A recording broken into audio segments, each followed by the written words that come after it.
de manipulation de chiffres dans vos différents documents. Et ça se traduit aujourd'hui par une situation qui fait que sur l'exercice 2017, nous avons accusé un gap de 161 milliards sur les recettes fiscales. Vous ne le démentirez jamais. Et ce gap-là va vous poursuivre.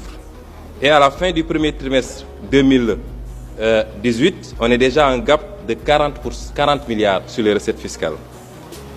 Ensuite, nous avons, et nous l'avons démontré, puisque personnellement j'ai saisi le FMI et je vous en ai fait ampliation, que sur les années passées, vous avez fait un dépassement de l'ordre de 216 milliards sur les ressources extérieures.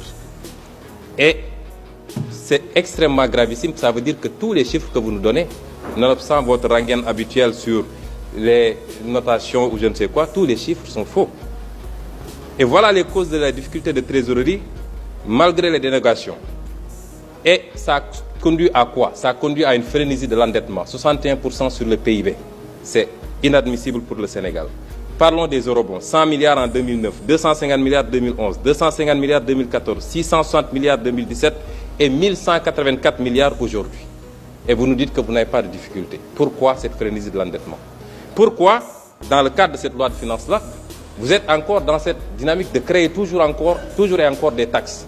Mais si on examine les 3 taxes que vous créez, prenons la première, la taxe spéciale du secteur des télécommunications. Elle vient remplacer une autre taxe de la même nature qui a été votée ici il n'y a même pas un an, en 2017. Qu'est-ce que vous avez changé? Puisque vous n'osez pas affronter les multinationales de télécommunications, vous leur donnez la possibilité de déclarer trimestriellement, ce qui est une violation de l'égalité des contribuables devant la loi. Parce qu'en matière de TVA, la déclaration elle est mensuelle dans tout le code général des impôts. Vous avez reculé parce que les entreprises de télécom avaient dit qu'ils ne paieront pas. Et vous devez assumer d'avoir annulé la taxe sur les appels entrants. 50 milliards de recettes abandonnées par le président Macky Sall pour respecter une promesse de campagne faite au patronat, particulièrement le patronat français. Le prélèvement sur les compagnies d'assurance. Mais vous mettez une taxe de 1% qui va être encore supportée par le consommateur, alors que vous n'osez pas taxer les forts profits des compagnies d'assurance et les distributions qui sont faites. C'est là où se trouve l'enjeu. Mais vous êtes toujours en train de faire peser la charge sur les mêmes, c'est-à-dire le pauvre contribuable. Enfin, les prélèvements sur les opérations de consignation. Monsieur le ministre, nous savons que ce prélèvement est taillé sur mesure pour la société de droit suisse qui s'appelle Adax Énergie, qui fait l'objet aujourd'hui d'un redressement de 100 milliards fraude fiscale sur ces opérations. Après l'arbitrage qui est sur votre table, parce que nous savons que cette loi, elle est taillée sur mesure pour cette société.